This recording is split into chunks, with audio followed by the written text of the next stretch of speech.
하나님의 말씀은 이사야 5장 8에서 13절까지입니다.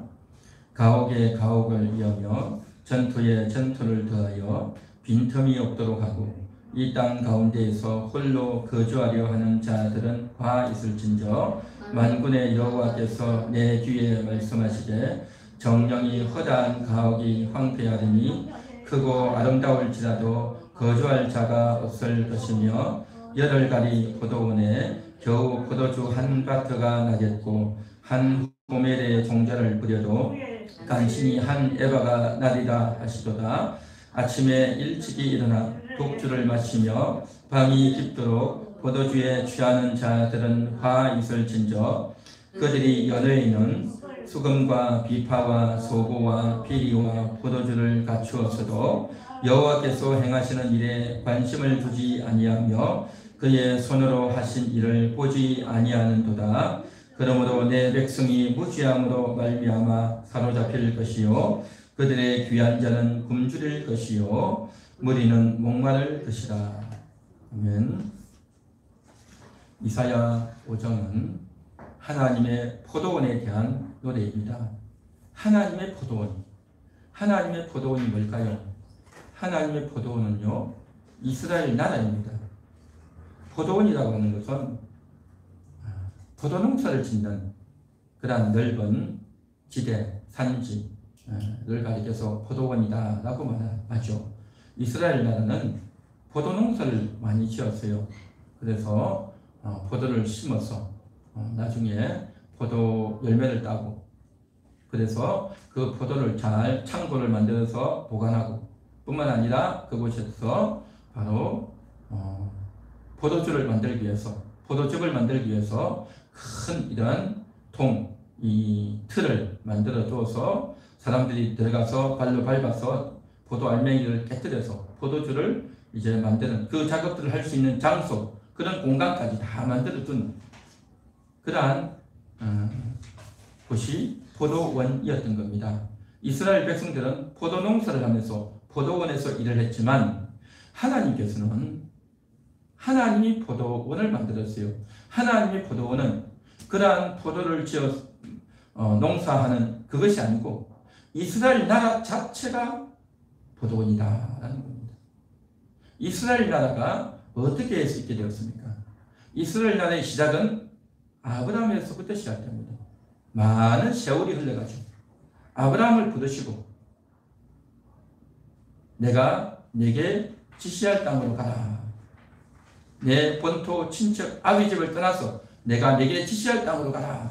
창세기 12장 2절 그 말씀을 하나님께서 아브라함에게 하셨고 그 말씀대로 그가 인도함 받아서 간 곳이 결국에는 가나안 땅이죠. 그 가나안 땅에서 많은 세월을 지나면서 이제 하나님이 약속한 대로 자녀를 낳고 또 그 땅을 차지하게 되는데 자녀를 많이 낳은 것이 아니라 딱 한 명 낳았어요. 그리고 이삭 역시 마찬가지로 에서와 야곱 쌍둥이를 낳았지만 야곱에게 또 장자권을 이어주고 또 그 야곱이 12아들들을 낳고 그러면서 많은 세월 동안 아브라함, 이삭, 야곱 12아들들 그들이 또 애굽으로 들어가고 그 애굽에서 430년 만에 또 나오게 되고 광야 40년을 지내면서 이 모든 일들 과정마다 해서 하나님께서 정말 이들을 이렇게 하는 것은 그냥 아브라함과 아브라함의 그 후손들이 복받고 잘 먹고 잘 살아라 해서 만드는 것이 아니고 하나님은 정말 생각하는 것이 있어서 계획하는 것이 있어서 각별한 마음을 가지고 한 사람 아브라함을 선발한 겁니다. 그 많은 사람 중에 딱 한 사람 아브라함을 선발해서 그 한 사람을 통해서 나라를 세우기 위해서 하나님께서 그 일을 하셨다는 겁니다.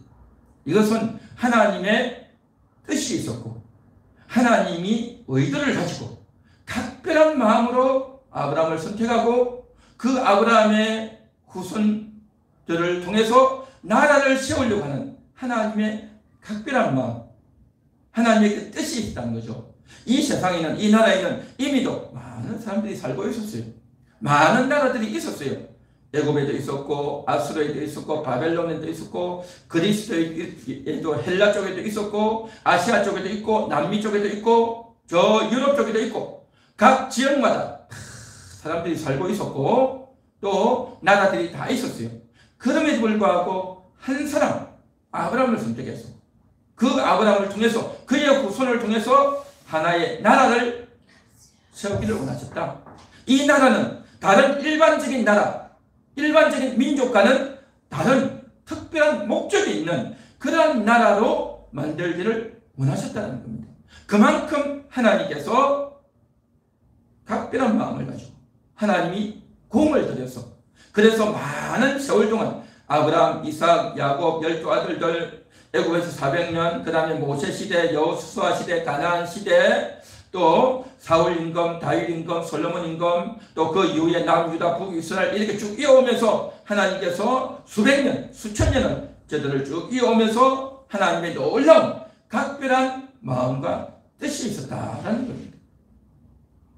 뿐만 아니라 하나님께서는 이들은 다른 나라, 다른 민족에게 없는 특별한 조치를 해주셨는데, 그게 뭐냐?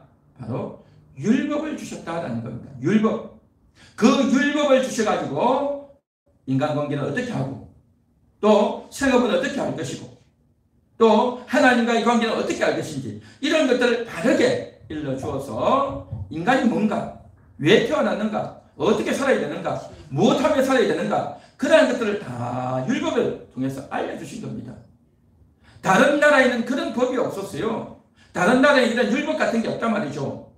다른 나라에는 그런 힘센 자가, 또 똑똑한 자가, 잘 나가는 자가 그냥 차지하고 빼들고 그렇게 살면 돼요. 그러나 하나님의 백성들은 그렇게 살면 안 된다. 부모를 공경해야 되고, 살인하지 말라, 간음하지 말라, 도적질하지 말라, 거짓 증거하지 말라, 탐내지 말라 라고 하는 이 계명, 이 십계명의 율법을 주시면서 하나님 외에는 다른 신이 없다. 그 어떤 형상도 만들거나 절하거나 거기 숨기지 말라. 여호와 이름을 망령되이 열듣지 말라.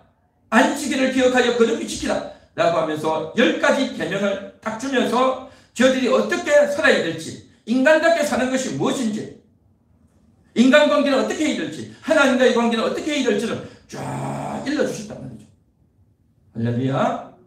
그렇게 하면서 인간답게, 품위 있게 인간이 어떻게 살아야 될지, 그리고 이웃들의 것을 뺏거나 훔치거나 도적질하거나 거짓말하지 말라. 이웃 사랑이죠. 한마디로 말해서 이웃을 사랑하며 살도록 다 그렇게 해주셨어요.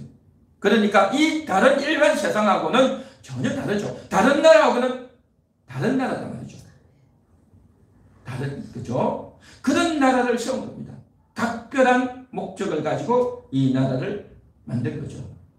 이렇게 나라를 만들었는데, 그런데 사람이라는 것이 살다 보면 어떻게 그 법을 다 지킬 수 있겠습니까? 때로는 실수도 하고, 때로는 기분도 상하고, 때로는 욱하는 마음도 있고, 때로는 잘못된 그러한 행동을 할 수도 있겠죠. 그래서 하나님께서 저들에게 주신 하나의 기가 막힌 제도가 있었는데, 그건 바로 제사 제도인 겁니다. 제사가 뭡니까? 양이나 염소나 소나 이런 비둘기나 짐승을 가지고 하나님께 와서 제사 드리라는 것 아닙니까? 저들이 잘못했을 때 짐승을 가지고 와서 그것들을 죽여서 너를 대신해서 그 짐승을 죽이면서 사죄하고 용서받고 고개 숙이고 회개하라는 거죠. 다른 나라에는 이런 제사 제도가 없어요. 이스라엘 나라 외에는 다른 나라에는 어떤 나라에도 이 제사 제도가 없단 말이죠. 그런데 이스라엘 나라는 하나님의 율법이 있어요. 율법대로 살려고 애를 써야 돼요. 근데 그 법을 못 지켰다. 그러면 제사를 통해서 그것을 회복하고 복구할 수 있는 기가 막힌 제도를 하나님이 주셨다는 거죠.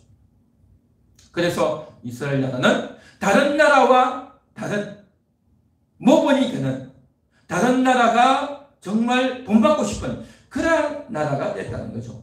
그런 나라에서 살다 보니까 그런 자의 후손들이 나고 하니까 하나님을 기본적으로 섬기고 이웃을 사랑하고 하다 보니까 기본적으로 하나님의 지혜가 되는 겁니다.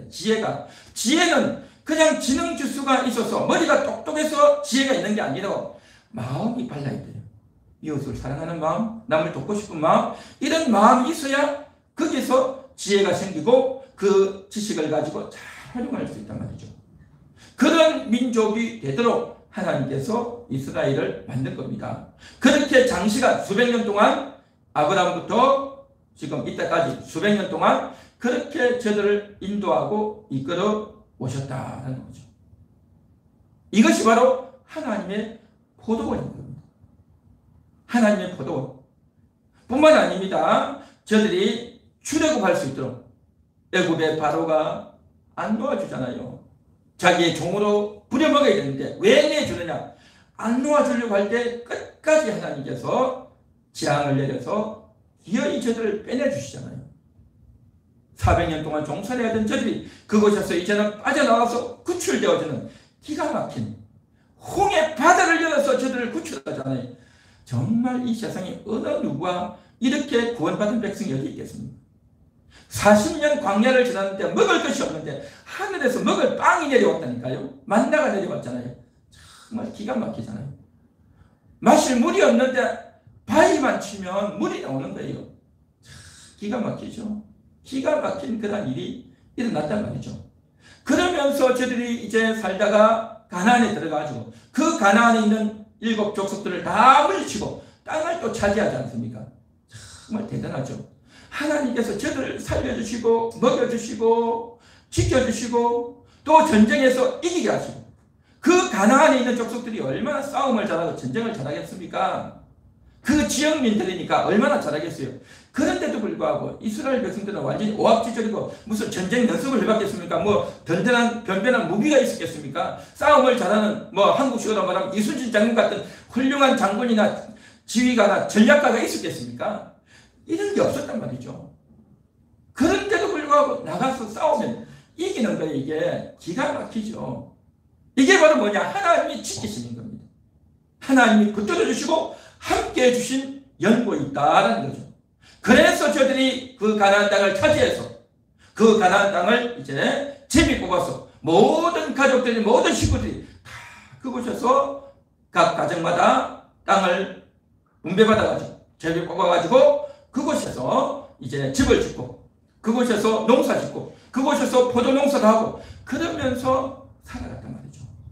하나님께서 이스라엘 나라가 이제 하나님을 경외하고 하나님을 섬기고 율법을 지키며 그 율법대로 하나님을 경외하고 이웃을 사랑하며 살아가는 그러면서 저들이 하나님을 경외하고 하나님과 하나 되는 그러한 삶이 되도록 하나님의 포도원이 되도록 이스라엘 나라 자체가 이스라엘 백성들이 생각하고 계획하고 살아가고 나라를 운영하며 살아가는 이 모든 자체가 다 뭐냐? 하나님의 포도원이다.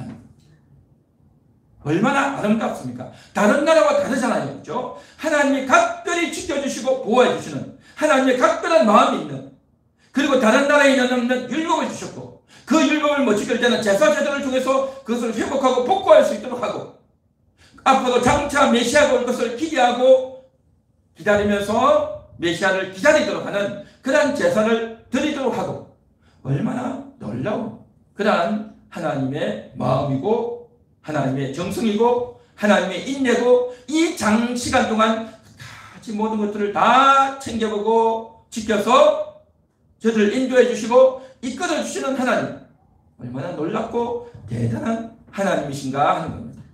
할렐루야. 이게 바로 하나님의 마음이고 하나님의 사랑이고 하나님의 은혜였다라는 겁니다.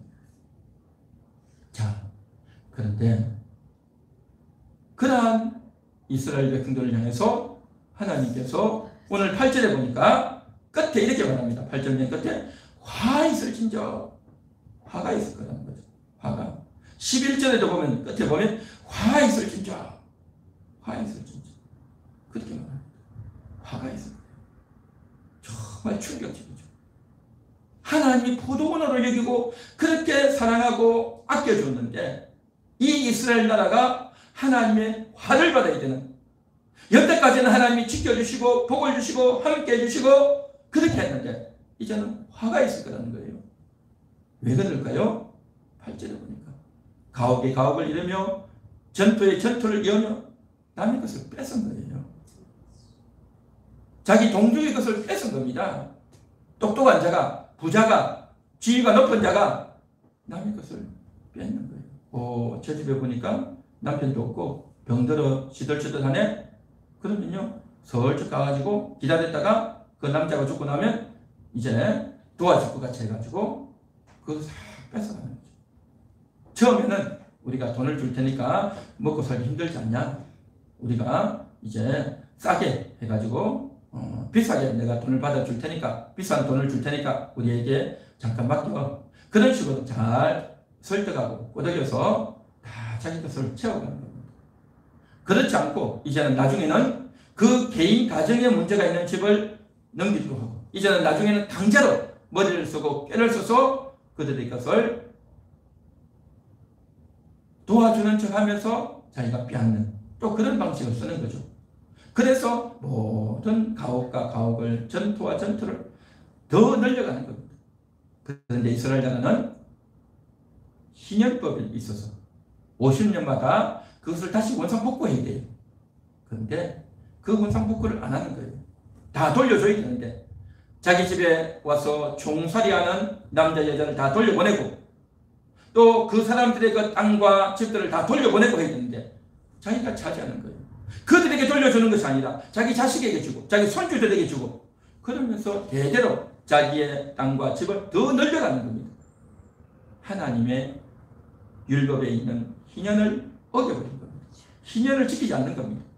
그래서 자기는 더 배불리고 자기는 더 잘 먹고 잘 사는데 이웃들은 더 가난해지고 더 험악해지고 더 괴로워진단 말이죠. 그러한 일들이 있는데 10절에 보니까 뭐라고 말씀하십니까? 8가리 포도원에 겨우 포도 한 바트가 나겠고 한 호멜의 종자를 뿌려도 간신히 한 에바가 나리라. 이 무슨 말이냐면 한마디로 말해서 소득을 10분의 1밖에 못 얻는다는 거죠. 평상시 같으면 한 해 농사해가지고 요즘 한국식으로 말하면 1억의 수익을 얻는데, 한 해 농사해가지고 수입이 1억인데 1,000만 원밖에 못 받는 거예요.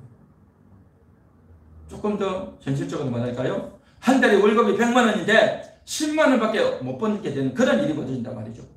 한 달에 월급이 200만 원인데 20만 원밖에 못 벌고, 한 달 월급이 300만 원인데 30만 원밖에 수입이 없고, 그럼 여러분 어떻게 되겠습니까? 얼마나 기가 막히겠어요. 얼마나 안타깝고 기가 막힌 그런 일이 벌어지겠냐 말이죠. 앞으로 그렇게 되겠다고 하나님께서 지금 10절에 말씀하시는 내용이 바로 이 내용이에요. 이 내용. 그러면서 9절에도 보니까 만군의 여호와께서 내 귀에 말씀하시되 정령이 허다한 가업이 황폐하리니 크고 아름다울지라도 거주할 자가 없을 것이다. 그렇게 남의 것을 빼앗아가지고 집을 지어놨어요. 큰 집을, 아름다운 집을. 모든 사람들이 야, 저 집 누구 집이냐, 저런 집에서 살면 좋겠다 라고 하고 부러워했는데 그 집이 황폐하게 된대요. 왜요? 사는 사람이 없었어요. 거주할 자가 없겠다는 거죠. 그곳에서 잘 먹고 잘 살고 자랑하고 자기 아들, 딸, 손주들 데리고 와서 그렇게 좋은 옷 입고 자랑하려고 했는데 황폐하게 되는 그런 일이 벌어지겠다는 거죠. 이게 화라는 겁니다. 화. 이러한 끔찍한 일이 벌어졌어요. 이스라엘 나라는 하나님의 포도원이었고 하나님이 수백 년 동안 공을 들여서 그렇게 잘 가꾸고 키워왔는데 갑자기 이러한 곳에 화가 일었다. 왜 그러느냐? 왜 그러느냐? 11절 보십시오. 아침에 일찍이 일어나 독주를 마시며 밤이 깊도록 포도주에 취하는 자들은 화 있을진저. 또 화가 나오죠. 저들은 뭐냐? 아침에 일어나자마자 술을 마셔요. 독한 술을 마셔요. 밤이 깊도록 포도주를 마시는 겁니다. 그러니까 아침부터 밤까지 술에 쩔어 있는 겁니다. 술에 쩔어 있어요. 어떤 사람은 그런 사람이 있겠죠. 밤늦게 술을 먹었으니까 아침에 일어나지 못하는 사람도 있겠죠. 또 아침에 눈 뜨자마자 술 먹고, 낮에도 술 먹고, 점심때도 술 먹고, 저녁때도 술 먹고, 그런 사람이 있겠죠. 한마디로 말해서 그러한 술에 취하는 겁니다. 왜 그럴까요? 술이 좋으니까 먹죠. 술이 좋아서 먹어. 또 사람을 만나려면 술이 있어야 되잖아요. 요즘도 마찬가지 아닙니까? 요즘도 사람들이 술을 얼마나 좋아합니까? 술 선전을 얼마나 맛있게 합니까? 옛날에는 남자들만 술을 먹었는데 요즘은 여자들 할 것 없이 다 술 마시지 않습니까? 술을 못 먹으면 인간관계가 안 되고, 술을 못 먹으면 어디 가서 끼지를 못하고, 술을 먹어야, 술 한잔을 해야 온갖 이야기를 하는 거예요. 그냥 그 전에는 답답했던 마음들을, 힘들었던 것들을, 스트레스 받았던 것들을, 부끄러웠던 것들을, 차마 말 못했던 것들을 술 한잔 먹으면 술 기운에 말을 하지 않습니까? 그래서 술 친구다라는 말들도 많이 생기죠. 그러니까 술을 늘 먹는 거예요. 그냥 밥 먹듯이 술 먹고, 밥은 안 먹어도 술은 먹고, 밤늦게까지 술 먹고, 누가 술이 센가 한번 해보자 해가지고 그렇게 다 살아가지 않습니까? 그렇죠. 그러니까 습관이 된 겁니다. 그렇게 술을 먹다 보면 1년, 2년, 5년, 10년 먹다 보면 나중에 어떻게 됩니까? 중독이 되죠. 술 중독이 된단 말이죠. 밥은 안 먹어도 술을 먹어야 되는 그러한 상태까지 가는, 이게 바로 이스라엘 나라의 백성들의 행태였던 겁니다. 그런데 오늘날 이 말씀은 단순히 술에만 해당되는 것이 아니라 내가 좋아하는 것에 다 취하는 겁니다. 어떤 사람은 술에 취하고, 어떤 사람은 담배에 취하고, 어떤 사람은 마약에 취하고, 어떤 사람은 비트코인에 취하고, 어떤 사람은 주식에 취하고, 어떤 사람은 부동산에 취하고, 다 이런 게 취하죠. 그러한 것들 왜 취할까요? 그거 필요하니까, 너무 좋으니까 그렇게 취하고, 각기 자기가 좋아하는 것에 다 취해가지고 아침 일찍부터 밤늦게까지 거기에다가 시간을 쏟고 눈과 귀가 다 거기에 간단 말이죠. 하나님의 마음은 이스라엘 백성들에게 있습니다. 하나님의 마음은 이스라엘 백성들이 하나님 앞에 예배하고 하나님의 마음을 알고 하나님을 경배하는, 하나님과 동행하는 이것을 원하셨다라는 거예요. 그런데 이스라엘 백성들의 마음은 어디로 가느냐? 술에게로 가고, 남의 것을 뺏어먹는 데 가고, 어떻게 머리를 잘 써서 내 집과 내 가옥과 내 전투를 더 많이 늘릴까? 그러한 것에 더 마음이 가 있는 거예요.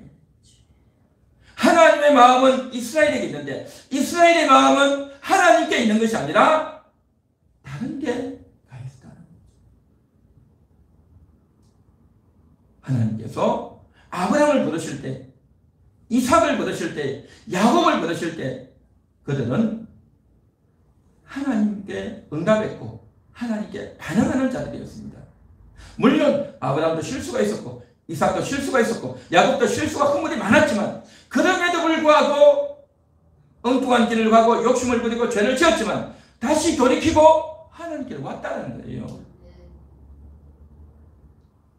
초창기 아브라함, 이삭, 야곱, 그 다음에 이제 출애굽에서 나올 때 모세와 함께 했던 여호수아와 이런 믿음의 사람들, 가나안에 들어갔을 때 사울 같은 그러한 엉뚱한 임금도 있었지만 다윗같이 훌륭한 믿음의 사람도 있고 그 밑에 믿음의 사람들을 많이 키우고 이렇게 해서 왔는데, 그런데 점점 세월이 가면 갈수록 하나님의 마음을 모르고 하나님이 자기들을 이렇게 각별한 마음을 가지고 하나님이 의도를 가지고 하나님이 특별히 선택해서 이스라엘이라고 하는 나라를 세우고 은혜를 주고 복을 주고 지켜주셨는데 그것들을 하나님께서 이제는 더 이상 지키고 보호하지 않겠다라고 하는 겁니다. 이스라엘 나라 말고 다른 나라에는 하나님이 이렇게 지켜주고 복을 주는 게 없어요. 그냥 내버려 두는 거예요.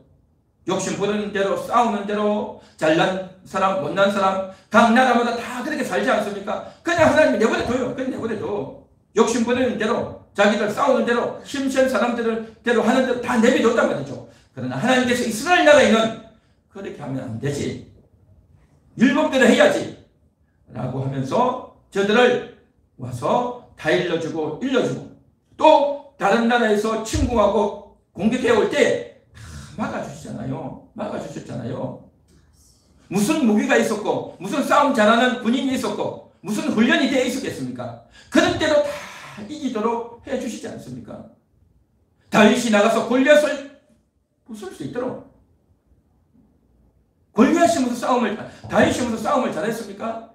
하나님이 막아주신 거 아니겠습니까? 여호수아가 나가서 전쟁할 때마다 다 이기게 해주시고, 기가 막히게 이기지 않습니까? 군사 전략학적으로 보면 이 도무지 게임이 안 되는 전쟁이에요. 그럴 때도 다 이기지 않습니까? 요단강을 건너가는데 그 강물이 이 강물에 있는데 사람이 떠내려가지 않고 그 강물을 쫙 지나가니까 강물이 멈췄었단 말이죠. 강물이. 기가 막힌 그런 일들이 얼마나 많았냐 말이죠. 그렇게 하나님이 지키고 복을 주셨는데 다른 나라에는 그런 게 없어요. 이스라엘에만 있어요. 이스라엘 나라에만. 그랬는데 하나님께서 이제는 그것을 막겠다는 거죠. 더 이상 그렇게 지켜주지 않겠다는 겁니다. 그러니까 하나님의 각별한 은혜가 이제 떠나가 버렸어요. 그러니까 어떻게 되느냐? 농사도 안 되고 전쟁이 일어나고 더 이상 지켜주지 않으니까 다윗 혼자서 골리앗을 무너뜨렸던 그 이스라엘 나라가 아수르가 쳐들어오니까 꼼짝 못하고 망해버리지 않습니까? 바벨론이 쳐들어오니까 꼼짝 못하고 나라가 폭망해버린 거예요. 폭망해버렸어. 이렇게 되어버렸어요. 왜요? 하나님은 저들을 사랑하는데 저들은 포도주를 사랑하고 다른 것을 좋아하고 따랐고 자기의 탐욕에 사로잡혀 있었다라는 겁니다. 이 얼마나 안타까운 일입니까? 뿐만 아닙니다. 12절에 보면 그들이 연회인 수금과 비파와 소고와 피리와 포도주를 갖추어서도 그렇죠. 그러니까 연회가 뭡니까? 잔치하는 거예요. 잔치하면서 온갖 것들을 다 가지고 왔어요. 잔치하는 자체가 뭐가 잘못됐겠어요? 우리가 결혼식도 하고 환갑, 그 다음에 칠순, 팔순 이것도 잔치하잖아요. 돌잔치도 하고 그 잔치할 때에 음악도 있고 그렇죠. 또 뷔페 같은 데서 많은 사람을 모아서 또 부르고 초대하고 초청받고 그렇게 해서 가서 먹고 또 노래 잘 부르는 사람이 와서 가수가 노래도 부르고 다 하죠. 그 자체가 잘못된 건 아니죠. 그런데 이 연예에 하나님이 없는 연예가 되면 하나님이 없는 기악과 악주와 노래와 이런 것들이 되면 이건 뭐냐? 거기서 문제가 생긴다는 거죠. 인생이 살아가면서 즐겁게 노래도 부르고 노래도 듣고 함께 춤도 추고 할 수 있는데 그런데 그 즐기는 자체에 만족을 한다면 그 자체가 좋아서 거기에 심취해서 나아간다면 이건 뭐냐? 하나님 없는 즐거움은 하나님을 생각하지 않는 하나님께 감사하지 않는 하나님을 인정하지 않는 그 즐거움만을 위해서 나아가면 그건 뭐냐? 쾌락이 된다는 거죠. 쾌락이 된다는 겁니다. 즐기는 데만 치중해서 나가면 하나님 없는 즐거움이 되어지면 이건 뭐냐? 쾌락이다. 쾌락. 그래서 하나님이 싫어하는 그러한 음악과 하나님이 싫어하는 즐거움과 쾌락으로 치중되는 경우가 얼마나 많습니까? 오늘날 세상은 가면 갈수록 영적인 것, 정신적인 것들은 점점 내버리고 육체적이고 자극적이고 쾌락적이고 몸매가 좋다, 키가 크다, 또 잘생겼다, 또 성형을 한다, 전부 그런 데 치중되어 가고 있잖아요. 요즘 세상이. 그러니까 보는 것, 가진 것, 돈 많고 몸매 좋고 전부 그런 것들을 더 부추기는 그런 세상이에요. 이러한 세상 가운데서 우리가 정말 하나님께서 잘생긴 사람도 못생긴 사람도 또 가난 사람도 뚱뚱한 사람도 하나님이 주신 사람이다. 하나님이 주신 사람이다. 그러한 인식을 하고 우리가 살아야 될 줄 믿습니다. 세상의 논리, 세상의 가치, 이 세상 풍속을 쫓아 나가면 쾌락에 빠질 수밖에 없고 그것 때문에 스트레스 받고 그것 때문에 고민할 것이 아니라 이제는 우리가 하나님이 그렇게 하셨다. 이 외모도 이 실력 없는 것도 이 무능한 것도 다 하나님이 주신 거다 라고 우리가 인식하고 그렇게 살아야 될 줄로 믿습니다. 자, 그런데 그것뿐만이 아닙니다. 12절 하반절에 보면 그렇게 포도주를 갖추었어도 여호와께서 행하시는 일에 관심을 두지 아니하며 그의 손으로 하신 일을 보지 아니하는도다. 하나님이 하시는 일에 관심이 없는 겁니다. 이것이 저들의 가장 큰 실책이었던 겁니다. 이스라엘 나라가 존재할 수 있었던 것, 첫 출발이 어디입니까? 아브라함, 이삭, 야곱부터. 그 첫 출발부터가 하나님이 한 나라를 세우려고 하나님이 각별한 마음을 가지고 하나님이 특별한 목적을 가지고 이스라엘 나라를 세워서 이스라엘 나라를 통해서 다른 이웃 나라들에게 이렇게 살아야 된다라는 것을 보여주는 하나의 샘플로 이스라엘 나라를 하나님께서 세워주신 거예요. 이스라엘 사람들이 특별히 뭐 똑똑하고 착하고 뭐 믿음이 대단히 좋아서 이스라엘을 사랑하는 것이 아니라 그 중에 그냥 한 명을 택했고 그 후손으로 태어나서 이제 하나님의 율법을 따라서 또 실수하고 죄를 지으면 이제 제사를 통해서 회복하고 사죄하고 새로워질 수 있도록 이러한 장치들을 다 주셨지만 저들은 이 모든 것들을 다 내버린 겁니다. 관심이 없었다는 거죠. 관심이 없었어요.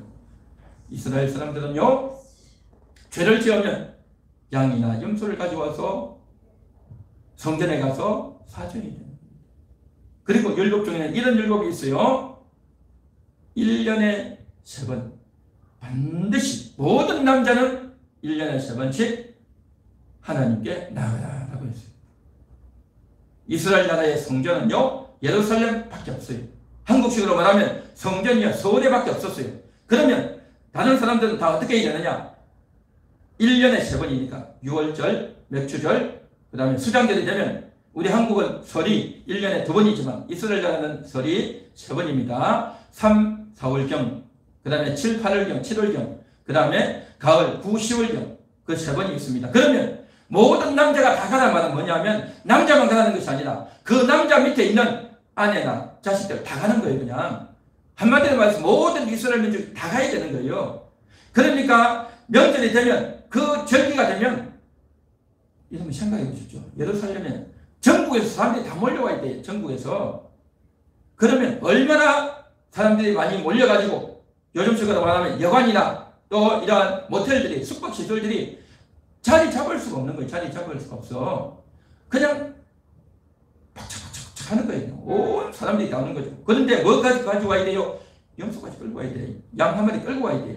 그러니까 예루살렘은요, 얼마나 복잡한지 몰라야 돼요. 그렇게 하면서 반드시 가야 돼요. 반드시 가야 돼요. 그래서 가가지고 자기의 죄를 회개하고 사죄해야 된단 말이죠. 그러니까 최소한 1년에 3번은 해야 돼요. 혹시 외국에 가 있는 사람들도요, 그때는 다 와야 돼요. 외국에 가 있어도 그때는 다 와야 돼요.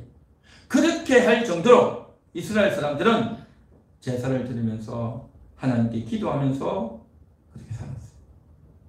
그런데 그렇게 제사를 드렸는데도요, 하나님께 관심이 없었다는 거예요. 하나님께 관심이 없어. 그러니까 양 한 마리 끌고 가지고 뭐 대충 뭐 기도 좀 하고 제사장에 와서 사니까 그냥 넣어놓고 자기는 바깥에서 요즘식으로 말하면 담배 한 대 피고 바깥에 가서 술 한잔 먹고 시간 되면 대충 돼서 같이 그래 뭐. 그러니까 많은 사람들이 오다 보니까 그 한 명 한 명 다 신경 쓸 수 없고 그냥 제사장 얼굴 한번 보는 것도 한 5분 정도 볼까? 그것도 힘든 거죠. 그러다 보니까 그냥 형식적으로 대충 하기 마련이고 할 수밖에 없고 이 만나는 사람들도 진심으로 하나님 앞에 하지 못하고 그 많은 사람들이 모이다 보니까 그러한 일이 벌어졌단 말이죠. 한마디로 말해서 이 하나님께 나아가는 사람이 진심으로 회개하는 마음으로 나아가야 되는데 진심으로 나가지 않고 많은 사람들이 밀려오고 빨리빨리 처리해야 되고 빨리빨리 처리하지 않으면 그 엄청난 짐승들을 언제 다 잡고 언제 다 기도해주고 언제 다 하겠어요. 그 한 군데 성전을 세야 되니까 이러한 일이 벌어지면서 본인이 간절한 마음, 사죄하는 마음을 갖고 오지 않으면 그 제사장들이 다 알 수가 없단 말이죠. 그러한 일이 벌어졌어요. 그래서 결국 하나님에 대한 간절함, 하나님에 대한 회개하는 마음, 하나님에 대한 관심이 없는 거예요. 제사를 드리면서도. 그래서 미가서에 보면 그러지 않습니까? 내가 천천의 수양을 만만의 기름을 내가 기뻐하겠느냐? 그런 건 필요 없다. 하나님과 함께하는 거다. 하나님과 함께하고 하나님 말씀을 지키고 하나님을 의지하고 하나님을 신뢰하고 가는 그 하나님과 함께하고자 하는 그 마음의 태도다 라고 하는 그런 말씀도 미가서 6장에 있지 않습니까? 이스라엘 백성들은 하나님께 관심이 없는 이 일이 벌어졌다는 거죠. 참 안타깝죠. 그런데 오늘 이 말씀을 보면서 이스라엘 백성들만 그렇겠는가? 오늘을 살아가는 우리들도 우리 함께하는 교회도 하나님께 대해서 하나님이 나에게 대해서 얼마나 각별한 마음을 가지고 하나님이 나 같은 자를 위해서 독생자 예수님을 보내주셔서 그 독생자 예수님이 내가 맞아야 될 금해를 대신 받고 내가 욕을 먹어야 되는데 예수님이 대신 욕을 먹고 내가 못이 박혀서 고생하며 죽어가야 되는데 예수님이 대신 그 고생을 했단 말이죠. 이런 대단한 사랑, 이런 엄청난 사랑을 이렇게 놀랍고 대단한 사랑을 우리에게 부어주셔서 우리를 그렇게 구원하시고 건져주시고 사랑해 주신 줄 믿습니다. 이 코로나의 상황 가운데서도 건져주시고 지켜주시고 함께 해주셨습니다. 그런데 그럼에도 불구하고 우리의 눈은 우리의 관심은 하나님께 있는 것이 아니라 하나님이 왜 이러실까 생각하며 하나님의 말씀을 알고 싶고 하나님 말씀을 배우고 싶고 하나님 말씀을 읽고 싶은 그러한 것에 대한 마음이 하나님께 관심이 없는 거예요. 여러분 회사에서 여러분 휴가가 나고 설이고 추석이라고 명절이 됐다고 여러분에게 보너스를 50만 원 주고 보너스를 100만 원 준다고 해보십시오. 그럼 여러분은 그 사장님께 머리가 땅에 닿도록 절을 하지 않겠습니까? 입을 벌려서 고맙다고 감사하다고 절을 하고 더 그 회사에서 일 더 잘하려고 애를 쓰지 않겠습니까? 50만 원, 100만 원 보너스를 준다면 더 그렇게 하지 않겠어요? 내 몸이 분골쇄신하면서 더 열심히 일하고 그렇게 하지 않겠어요? 그런데 우리 하나님께서는 그런 것보다도 더 대단한 독생자 예수님을 보내주십니다. 그 하나님의 각별한 마음이 뭔지 하나님이 나에게 왜 그러는지 생각하지 않겠냐 말이죠. 생각하지 않겠냐 말이죠. 그런데 우리는 그 하나님의 말씀을 읽어보려고 하는 마음도 없는 거예요. 그리고 그 하나님의 말씀을 듣고 마음의 문이 열려지고 감사합니다, 고맙습니다 인정하고 인정해야 되는데 그런 것이 없단 말이죠. 그런 것이 없단 말이죠. 직장에서도 인간관계에서도 누군가가 나에게 혜택을 주면 은혜를 주면 고맙다라고 이야기하고 인간관계를 더 잘하려고 그 사람에게 더 잘하려고 애를 쓰는데 하나님에 대해서는 그런 마음이 없다. 여러분 이게 어떻게 된 걸까요? 그러면서도 오히려 더 욕심을 부리고 더 내가 심취하고 하나님과 반대되는, 하나님과 등을 돌리고 하나님께 대해서 관심이 없는 그런 태도로, 이게 얼마나 안타깝고 충격적인 일이냐 말이죠. 하나님이 하시는 일에 관심이 없다잖아요. 관심이 없어. 여호와께서 행하시는 일에 관심을 두지 아니하며 그의 손으로 하신 일을 보지 아니하는도다. 보지 않는데요. 보지 않아. 그렇게 되다 보니까 하나님께서 이제부터는 어떻게 됩니까? 걸어가시는 거예요. 돈이 안 되게 하고 수입이 줄게 되고 결국 그곳에서 떠나게 되는 그런 일들이 많이 보이게 된다는 거죠. 자기 것이 다 틀려버리고 자기 것이 다 잃어버리고 자기 것이 다 뺏겨버려야, 그때가 되어야 어떻게 되느냐? 굶주리고 목마르게 된다는 거죠. 13절. 그러므로 내 백성이 무지함으로 말미암아 사로잡힐 것이다. 무지하다는 거죠. 뭐가 무지합니까? 세상적으로 얼마나 똑똑해요. 말도 잘하고 세상 정보도 다 알고 다 잘하죠. 영적으로 무지하다는 거예요. 하나님에 대한 무지, 하나님이 어떻게 일하고 있는지를 모르는 거예요. 뭘요?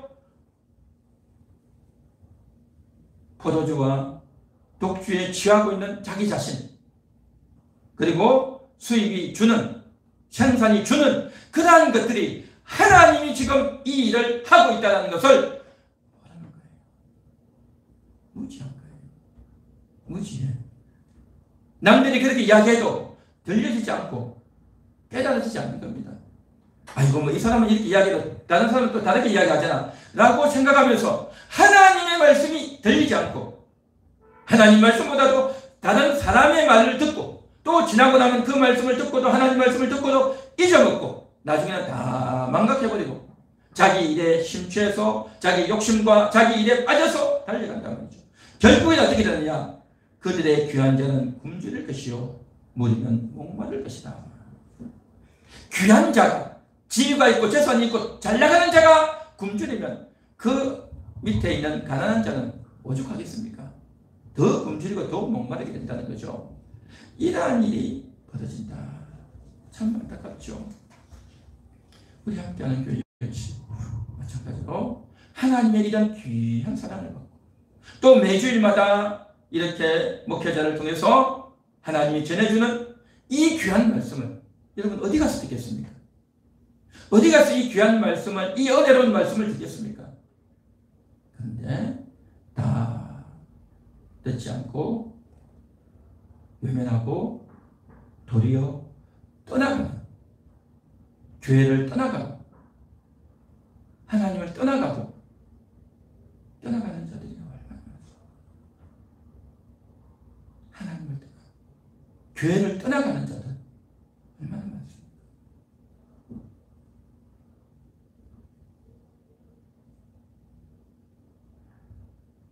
내가 수입이 줄까? 내가 한 달 수입이 줄면 어떻게 살까?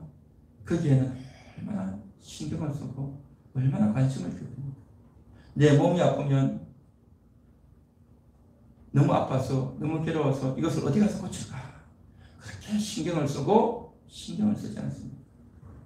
돈이 없으면, 몸이 아프면 그렇게 신경을 쓰고 애를 쓰면서 하나님에 대해서는 관심이 없고 신경을 쓰지 않는 그러한 자들이 이스라엘 백성들이었습니다. 이스라엘 백성들만 그럴까요? 교회를 떠나가는, 하나님을 떠나가는 그러한 자들을 보면서 정말 저는 너무너무 안타깝고, 또한 저는 이 말씀을 준비하면서 저들만 하나님을 떠나갈까? 나는 하나님을 떠난 적이 없는가? 정말 생각을 하면서 너무너무 하나님 앞에 부끄러웠습니다. 나 역시 마찬가지로 하나님을 떠났던 자가 아닌가? 나 역시 마찬가지로 하나님의 말씀을 듣지 못하고 기억하지 못하고 망각하고 살았던 자가 아닌가? 내가 하나님을 떠나니 다른 자들이 교회를 떠나는 것이 아닌가? 그러한 정말 너무나도 부끄럽고 불편하고 괴로운 심령이었습니다. 이 하나님의 포도원은 이스라엘 나라였고 하나님의 포도원은 오늘날 우리의 교회들입니다. 이 교회를 하나님께서 세워주셨고 또 이곳에 귀한 은혜를 주셨고 귀한 영혼들을 붙여주셨는데 이들이 다 떠나가버립니다. 그러한 안타깝고 비참한 현실 앞에서 어떻게 해야 될까 하는 그러한 생각이 들고 또한 하나님께 관심을 두지 않았던 여기에 너무나도 단순하고 너무나도 하나님께서 분명히 말씀하셨던 이 내용을 우리가 새기지 못했다라는 생각이 드는 것입니다.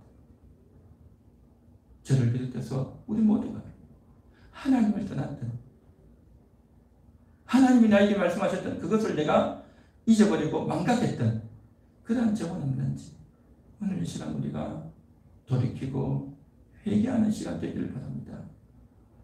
할렐루야. 오늘도 하나님 내가 하나님을 떠난 자였네요. 내가 정말 무지한 자였습니다. 내가 하나님께 관심을 가지지 않았네요. 다른 데는 관심을 가지고 다른 데는 시간을 썼고 다른 데는 그렇게 눈과 귀가 가면서 하나님께 하나님의 말씀에 관심이 없었네요. 정말 하나님 앞에 정직하게 고백하고 회개하는 그러한 시간 되기를 바랍니다.